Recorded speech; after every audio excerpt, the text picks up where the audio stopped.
Hi everyone, this is Victoria from SA Media Group's Counter UAS Technology USA 2023. This year's conference will be taking place on the 5th and 6th of December in Arlington, Virginia.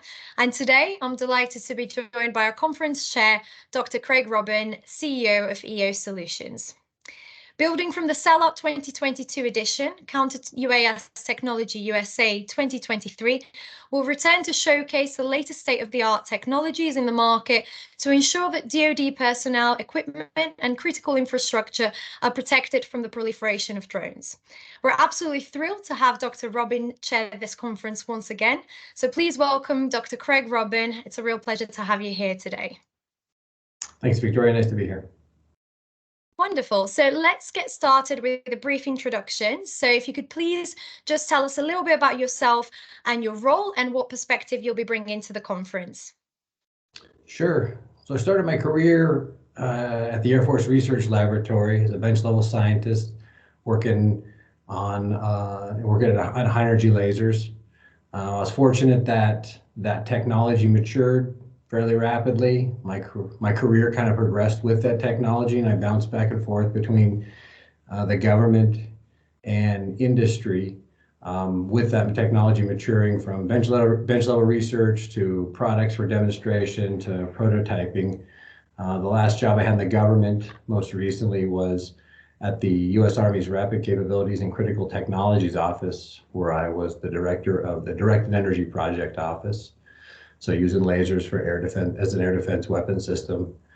I left there about a little over a year ago and started US Solutions, aerospace defense company.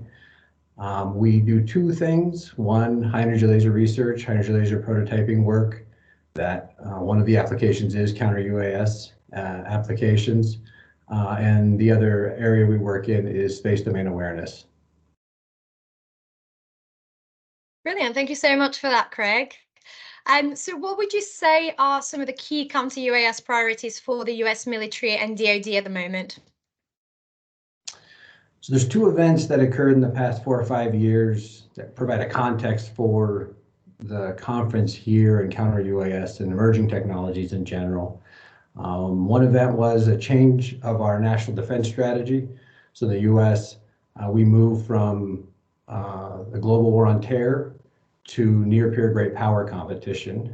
And in that shift, the DoD reprioritized pulling technologies out of research labs, prototyping those, and getting those new innovative technologies out to the warfighter. The organization I just came from, the Rapid Capabilities Critical Technology Office in the Army, is an organization that was created specifically to do that, to transition technology. The other event was an attack on Saudi oil field in 2019. It was a little bit more specific to counter UAS. And when that event occurred, I think one, it showed the importance of the threat, the counter UAS threat.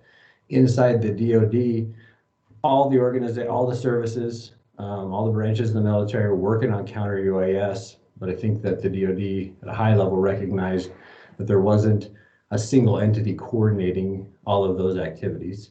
And so they created the JCO, or the Joint Counter UAS Office. And the motivation of that was, one, to coordinate activity, and two, to help move counter UAS technologies in a coordinated fashion out to all the services.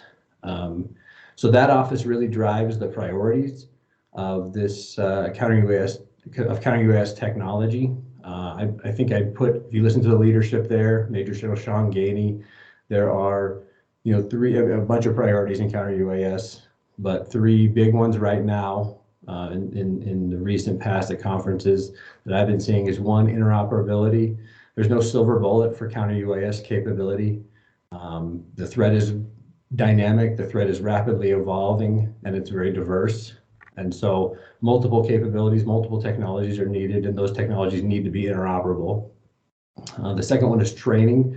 It's a new threat. We don't have 50 years of experience of building weapon systems to go after that threat. And so training soldiers, sailors, airmen, Marines, Guardian, to work on that, to operate those systems is really important.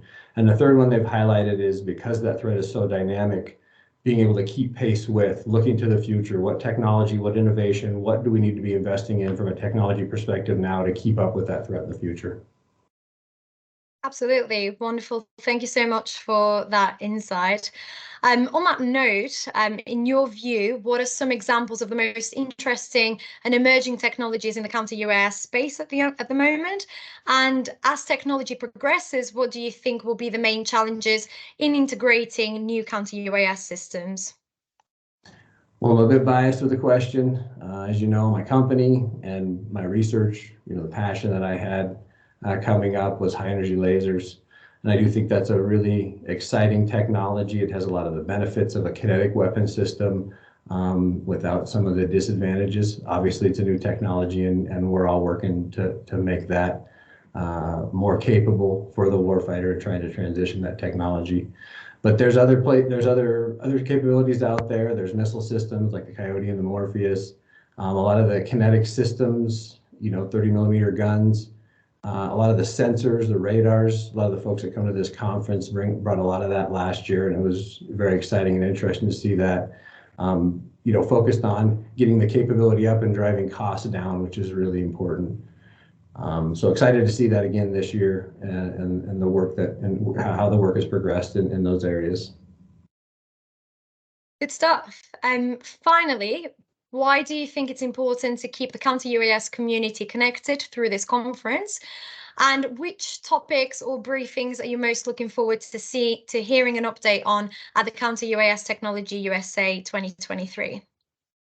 Well, I think on the industry side, where I am now, I always think it's really important to see what that government, what that DoD perspective is, where are their priorities, where should we internally be investing, and looking, to keep up with the future and also to deliver capability today. So I'm, personally interested in to see where the government is strategically on keeping pace with the counter-UAS threat. Obviously, on the government side, they come to this conference to see what innovative things we're doing and how we're responding to that.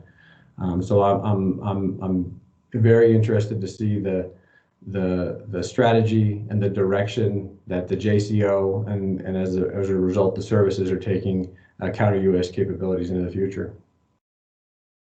Fantastic. Well, we can't wait to hear more from you and all of our speakers at this year's conference. Thank you so much for your time today, Craig. Really appreciate it.